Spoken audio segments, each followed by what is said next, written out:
Good evening. Welcome to study अगोरा।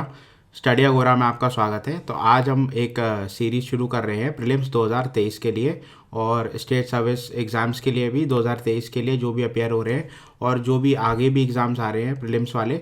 तो ये जो है सीरीज़ उसके लिए स्टार्ट मैं कर रहा हूँ आज से।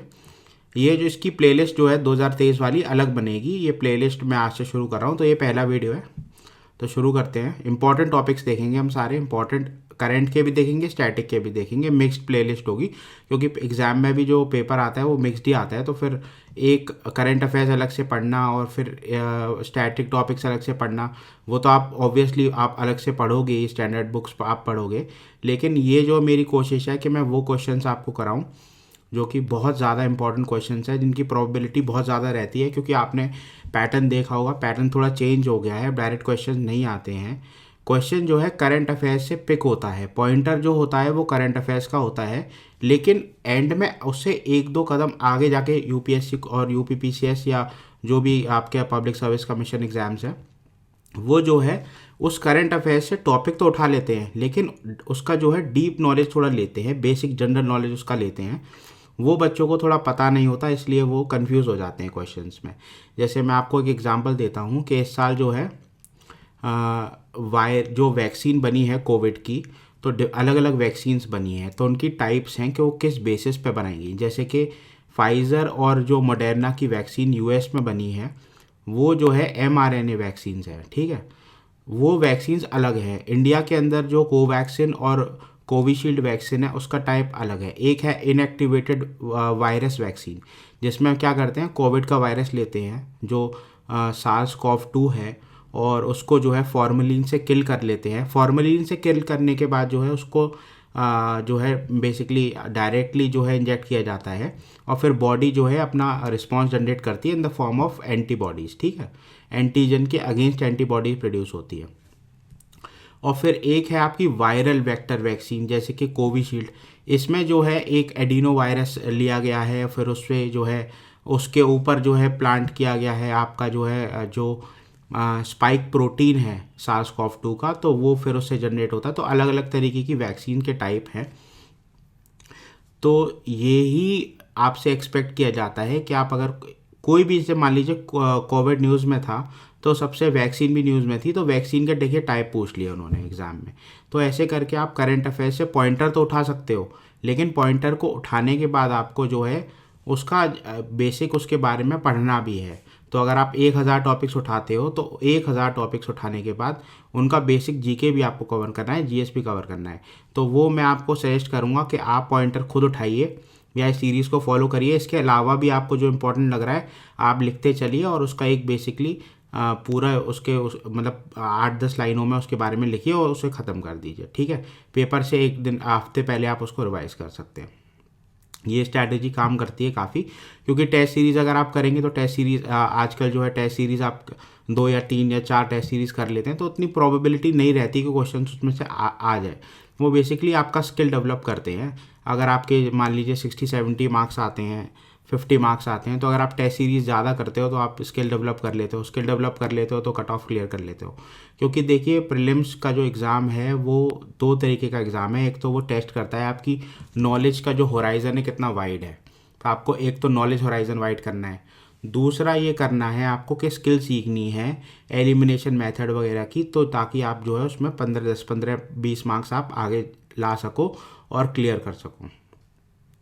तो ये सीरीज़ आज शुरू करते हैं हम, पहला वीडियो है इसका। तो सबसे पहले हम देखते हैं न्यूज़ में है ग्रेटर वन हॉर्न्ड राइनो। अब ये राइनो जो न्यूज़ में है ये आपको पता होना चाहिए कि वन हॉर्न राइनो, जिसको ग्रेटर वन हॉर्न राइनो भी कहते हैं, ये जो है इंडिया में पाए जाते हैं। सबसे पहली बात आपको ये पता होना चाहिए। दूसरी बात आपको ये पता होना चाहिए कि IUCN में स्टेटस क्या है इनका। तो IUCN जो स्टेटस है वो है वल्नरेबल, IUCN रेड लिस्ट में। साइट्स अपेंडिक्स 1 में आते हैं और शेड्यूल 1 में आते हैं वाइल्ड लाइफ प्रोटेक्शन एक्ट 1972। आप इसको पूरा पढ़िए, आप भूलेंगे नहीं कभी, ठीक है। 3 स्पीसीज़ हैं राइनो की जो एशिया के अंदर पाई जाती हैं। पहली जो स्पीसीज़ है वो है जावन, दूसरी है सुमात्रन और तीसरी है ग्रेटर वन हॉर्न राइनो। ये इंडिया में पाई जाती है, बाकी दो इंडोनेशिया में। ठीक है, अब आप देख लीजिए कि जावा और सुमात्रन जो है वो क्रिटिकली इंडेंजर्ड है IUCN में, और जो इंडियन राइनोसेरस है जिसको हम वन हॉर्न राइनो भी बोलते हैं वो वल्नरेबल है। तो आपको ये एक डिफरेंस पता होना चाहिए। दूसरा आपको पता होना चाहिए राइनो कंट्रीज़ कौन सी हैं। एशिया के अंदर जो राइनो कंट्रीज़ हैं वो है इंडिया, नेपाल, भूटान। तो ये तो हिमालयन और सब हिमालयन जो ट्रांस हिमालयन रीजन में तो नहीं पाए जाते राइनो। तो ये हिमालयन जो शिवालिक रेंजेस के आसपास है, ईस्टर्न हिमालय है, वहाँ पाए जाते हैं। तो इंडिया, नेपाल, भूटान तो है ही, और इसके अलावा मलेशिया और इंडोनेशिया भी है। तो ये आपको फैक्ट याद करना है। फिर हम देख लेते हैं कि राइनो सेंसस हुआ है, 14th राइनो सेंसस हुआ है, जिसमें जो राइनो का जो काउंट आया है वो आया है 2613। ये आपको याद रखना है, 14th राइनो सेंसस। फिर ये जो है पायनियर स्पीशीज़ हैं जो है काजीरंगा नेशनल पार्क में। ठीक है, वहाँ सबसे ज़्यादा राइनोस पाए जाते हैं काजीरंगा नेशनल पार्क में। और फिर हम असम में देख लेते हैं, क्योंकि ये असम में है नेशनल पार्क। असम में कई सारे नेशनल पार्क्स हैं, मानस है, नामेरी है, दिब्रू साइकोवा है, दिहिंग पटकाई है, ओरांग है, रायमोना है। ये सब आपको याद रखने हैं। ठीक है, तो राइनो का हो गया। अब आप आगे देखते हैं। सेकंड जो न्यूज़ आज इम्पॉर्टेंट मुझे लगी, क्योंकि कोविड का मैंने आपको बता ही दिया कि आपको पता होना चाहिए mRNA वैक्सीन वगैरह कौन सी है, वायरल वेक्टर कौन सी है, इनएक्टिवेटेड वायरस कौन सी है। तो ये सब आपको वैक्सीन के टाइप्स पता होने चाहिए। इसके अलावा भी काफ़ी सारी वैक्सीन डेवलपमेंट में हैं।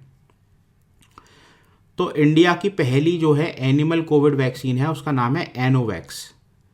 इसको अनवील किया है मिनिस्ट्री ऑफ एग्रीकल्चर ने। डेवलप किसने किया है? National research centre on equines, जो कि हिसार हरियाणा में है। National research centre on equines, Hisar Haryana में जो है इंस्टीट्यूट है। इसको जो है डॉग्स में आप यूज़ कर सकते हैं, लेपर्ड्स में यूज़ कर सकते हैं, माइस, रैबिट्स, लायंस, और इनएक्टिवेटेड वायरस वैक्सीन है। ठीक है, ये बहुत इंपॉर्टेंट है, इनएक्टिवेटेड वायरस वैक्सीन। इसमें क्या होता है कि जैसे मान लीजिए ये वायरस है, ठीक है, और इसको हम पूरा डिस्ट्रॉय कर देते हैं फॉर्मेलिन यूज़ करके। जब ये बिल्कुल जो है मर जाता है, डेड हो जाता है, किल, पूरा इसको इनएक्टिवेट कर देते हैं। एक होता है एटेन्यूएशन। तो एटेन्यूएटेड वैक्सीन अलग होती है। उसमें क्या करते हैं कि जो इतना किल करते हैं कि वो जो है उसकी पावर इतनी कम हो जाती है। आप बेसिकली समझ लीजिए दो तरीके की ड्रग्स होते हैं, बैक्टीरियोस्टैटिक ड्रग्स और बैक्टीरियोसाइडल। ठीक है, अब इसमें क्या करता है, एक ड्रग जो करता है वो बैक्टीरिया की जो है ग्रोथ, जो रेप्लिकेशन होती है, रिप्रोडक्शन होता है, उसको रोक देता है। तो धीरे धीरे करके बैक्टीरियल काउंट कम हो जाता है। ठीक है, एक होती है बैक्टीरियोसाइडल, वो क्या करता है, सबको डिस्ट्रॉय कर देता है। साइडल मतलब किल कर देता है। तो ये इनएक्टिवेटेड वायरस है, इसमें वायरस को पूरी तरीके से इनएक्टिवेट कर दिया है। तो ये आपको पता होना चाहिए, ये जो टाइप है वैक्सीन का, और एनोवैक्स है, एनिमल्स के लिए यूज़ होती है। दूसरा एक छोटा सा इंपॉर्टेंट फैक्ट मैं आपको बता रहा हूँ कि टाइगर्स और लाइन्स में भी जो है ये पाया गया था कोविड। दूसरा एक वायरस और होता है जो कि जिससे गिर में जो है, सासन गिर में, गिर नेशनल पार्क है गुजरात में, वहाँ के लाइन्स हैं, एशियाटिक लाइन है, पैंथेरा लियो, तो वो प्रभावित हुआ था उससे। उसका नाम है कैनाइन डिस्टेम्पर।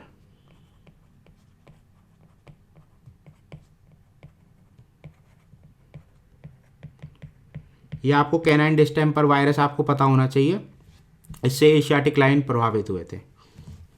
फिर हम तीसरा जो टॉपिक आज देखते हैं वो है सेंट तुकाराम। अब ये सेंट तुकाराम जो है, इनके बारे में हम पहले देख लेते हैं। इनका पूरा नाम था तुकाराम बोलहोबा आम्बेले। 17th सेंचुरी सेंट थे, महाराष्ट्र से आते थे। इनके जो गुरु थे वो थे गुरु चैतन्य महाप्रभु, और ये रिलेटेड थे भक्ति मूवमेंट से। पोएट थे ये वरकारी सेक्ट के, वरकारी सेंट इनको बोला जाता था। वरकारी सेक्ट बेसिकली महाराष्ट्र में है, जो कि पूजा करते हैं गॉड विठोबा की। तो वरकारी सेक्ट मैंने आपको बता दिया। और ये जो महाराष्ट्र में पाए जाते हैं, रिलेटेड टू भक्ति मूवमेंट है, नोन फॉर डिवोशनल पोइट्री, जिसका नाम बोला जाता है अभंगास। ये बहुत इंपॉर्टेंट है अभंगास, सेंट तुकाराम से आपको रिलेट करना है। अब ये न्यूज़ में इसलिए है क्योंकि प्राइम मिनिस्टर ने इनॉग्रेट किया है एक टेम्पल देहू में नियर पुणे। तो ये आपको पता होना चाहिए। अब एक पॉइंटर मैं आपको बता देता हूँ। देखिए, सबसे इम्पॉर्टेंट टॉपिक है सूफी और भक्ति बहुत इंपॉर्टेंट मूवमेंट है, आपको दोनों फुल्ली कवर्ड होने चाहिए आपके। आप कोई भी एग्ज़ाम दे रहे हो ये इसमें से क्वेश्चंस आ ही जाते हैं। इसके अलावा स्कूल्स ऑफ इंडियन फिलॉसफी, ठीक है, स्कूल्स ऑफ इंडियन फिलॉसफी भी आपको पता होना चाहिए। दो तरीके के स्कूल्स होते हैं, आस्तिक और नास्तिक। नास्तिक स्कूल्स में आते हैं आपके आजीवक, चारवाक, जिसको लोकायत भी कहते हैं, फिर बुद्धिज़्म, जैनिज़्म, ठीक है। फिर उसके बाद आते हैं आपके आस्तिक धर्म। आस्तिक जो है स्कूल्स हैं, जैसे कि आप शुरुआत करिए तो सांख्य योग, ये अलाइंड सिस्टम है। फिर है न्याय वैशेषिक, ये भी अलाइंड है। फिर उसके बाद है मीमांस और पूर्व मीमांस और उत्तर मीमांस, ठीक है, या मीमांस या वेदांत। उत्तर मीमांस को वेदांत कहते हैं, तो ये अलाइड सिस्टम है, ठीक है। इसके अलावा आपका जो है मैंने आपको बता दिया नास्तिक स्कूल तो सारे। इसके अलावा और कोई बेसिक स्कूल ऐसा है नहीं, यह आपको पता होना चाहिए। भक्ति मूवमेंट के बारे में आपको स्पेशली नॉलेज होनी चाहिए। भक्ति मूवमेंट सारा आपको पता होना चाहिए, राइट फ्रॉम शंकराचार्य, ठीक है।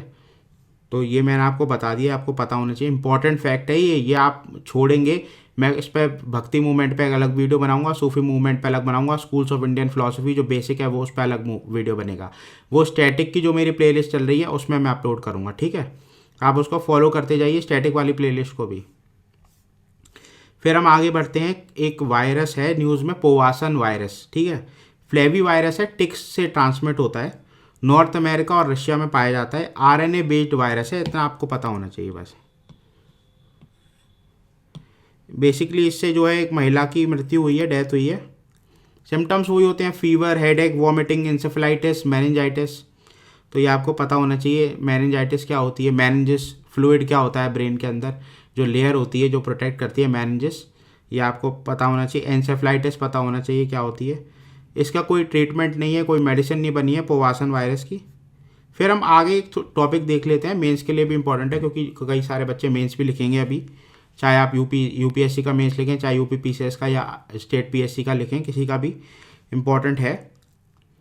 तो सिंगल यूज प्लास्टिक, अभी आपको पता है कि यूनियन गवर्नमेंट ने काफ़ी जो है सिंगल यूज प्लास्टिक पे बैन लगा दिया है 1 जुलाई से। ये जो है gadget notification MOEFCC, ministry of environment, forest and climate change ने निकाला है। ये कुछ फैक्ट मैं आपको बता देता हूँ। 98% of single use plastic is made from fossil fuels. Fossil fuel से 98% ये जो है बनाई जाती है। 1/3 of all plastic produce worldwide are single use plastics. 1/3 जो प्लास्टिक जो है प्रोड्यूस होती है वो सिंगल यूज प्लास्टिक्स है। CPCB ने बैन किया है इन आर्टिकल्स को। ईयरबड्स, ठीक है, जॉनसन की ईयरबड्स में आपने देखा प्लास्टिक लगी रहती है। कैंडी स्टिक्स जो है आपकी, जो कैंडी आप खाते हैं, आइसक्रीम स्टिक्स, आप आइसक्रीम में जो प्लास्टिक स्टिक्स होती हैं खाने के लिए, plastic glasses, cups, plate, sweet boxes, invitation cards, इन सब पे बैन लगा दिया गया। फिर आप मेंस में ये टॉपिक्स लिख सकते हैं, 9 पॉइंट्स मैंने इसको इंक्लूड किया है, इन्फोग्राफिक है ये बेसिकली है 9 reasons to refuse single use plastics. 9 आपको जो है हम रीज़न देंगे, आप जो है सिंगल यूज़ प्लास्टिक्स को क्यों आपको बंद करना चाहिए। तो पहला है कि सबसे पहले फॉसिल फ्यूल से बनते हैं, ठीक है, तो फॉसिल फ्यूल का एक्सट्रैक्शन तो वैसे भी प्लेनेट के लिए ख़तरनाक है। दूसरा, इसका कार्बन फुटप्रिंट काफ़ी होता है प्लास्टिक बनाने में। तीसरा ये है कि बायोडिग्रेडेबल नहीं है, बहुत हज़ारों सालों तक रह सकती है। चौथा है only a tiny percentage is recycled. Recycled कम होती है, सिंगल यूज प्लास्टिक का रिसाइकलिंग रेट बहुत कम होता है, बहुत ही कम माइन्यूट अमाउंट्स में होता है। फिर अगर आप प्लास्टिक पैकेजिंग में ड्रिंक्स या खाएंगे तो फिर टॉक्सिन्स उसमें होते हैं, तो वो लीच कर जाएंगे आपके खाने में, आपको जो है बीमारियाँ होंगी, हैवी मेटल्स पॉइजनिंग हो सकती है धीरे धीरे करके। हार्मोन डिस्ट्रप्शन करते हैं, कैंसर कॉजिंग है, कार्सिनोजेनिक है, ठीक है। फिर एनवायरनमेंट को पोल्यूट करते हैं, आपको पता है मरीन जो है प्लास्टिक पोल्यूशन कितनी बड़ी क्राइसिस है। और पैसिफिक ओशन में नॉर्थ पैसिफिक जायर आप सर्च करिएगा, कितना बड़ा जो है ऑस्ट्रेलिया साइज़ का जो है वो बन गया है प्लास्टिक का जो है पूरा, वहाँ प्लास्टिक इकट्ठी हो गई है सारी नॉर्थ वेस्टर्न पैसिफिक जायर में। मरीन एनिमल्स आपने देखा होगा, टोर्टोइजेस वगैरह के नॉस्ट्रल्स में, माउथ्स में इनहेल कर लेते हैं, फिशेज इनहेल कर लेती है, तो काफ़ी उनकी डेथ वगैरह हो जाती है।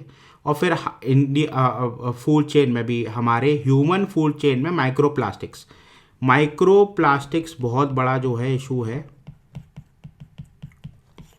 नैनोमीटर स्केल पर जो है माइक्रो प्लास्टिक्स हैं वो इनहेल हमारी फूड चेन में चली गई है। इवन एंटार्क्टिका में भी पाई गई है माइक्रो प्लास्टिक्स, और ये सबसे खतरनाक टाइप की प्लास्टिक्स होती है क्योंकि ये ह्यूमन फूड चेन के अंदर एंटर कर चुकी है फाइनली। और अभी तक ये पता चला है कि ये हार्ट तक पेनिट्रेट कर गई है, और इवन जो प्लेसेंटा तक, जो मदर होती है उसके प्लेसेंटा तक में माइक्रो प्लास्टिक्स पाए गए। तो इतना ख़तरनाक जो है प्लास्टिक्स की मेनेस होती जा रही है, इसलिए जो है गवर्नमेंट ने बैन किया है प्लास्टिक्स पर। तो इतना आपको पता होना चाहिए। फिर इसके बाद जो है मैंने आपको बता ही दिया कि ये सब आप मेंस में यूज़ कर सकते हैं, 9 के 9 पॉइंट्स आप लिख सकते हैं और मार्क्स पा सकते हैं। तो फिर हम मिलते हैं नेक्स्ट वीडियो के साथ। आप चैनल को लाइक करिए, शेयर करिए, सब्सक्राइब करिए, अपने फ्रेंड्स के साथ शेयर करिए।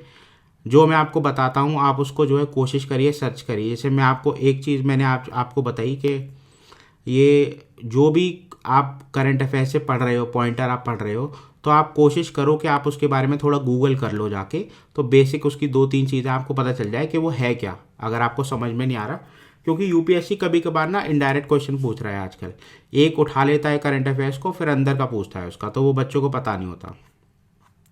या आप मुझे बताइए कि सिंगल यूज़ प्लास्टिक्स का आप मुझे बताइए, नीचे लिखिए सिंगल यूज़ प्लास्टिक्स में कौन कौन सी जो है अभी रिसेंट बैन हुए हैं आइटम्स, आप उनको देख लीजिएगा क्योंकि आ सकता है, ये इंपॉर्टेंट है। माइक्रो प्लास्टिक्स का मैंने आपको बताया। अब आप मुझे एक चीज़ और ये बता दीजिए, इसमें बड़े इंपॉर्टेंट जो चीज़ मैं आपसे पूछ रहा हूँ, एक चीज़ ये है कि एक बैक्टीरिया है जो कि प्लास्टिक को खा रहा है। आप गूगल करके कमेंट में ये बताइए कि एक चीज़ जो डिस्कवर हुआ है, ये जो बैक्टीरिया, ये जो है क्या है इसका नाम, और इसके बारे में डिटेल्स आप कमेंट में नीचे लिखिए। तो फिर मिलते हैं नेक्स्ट वीडियो के साथ। Thank you, have a nice day.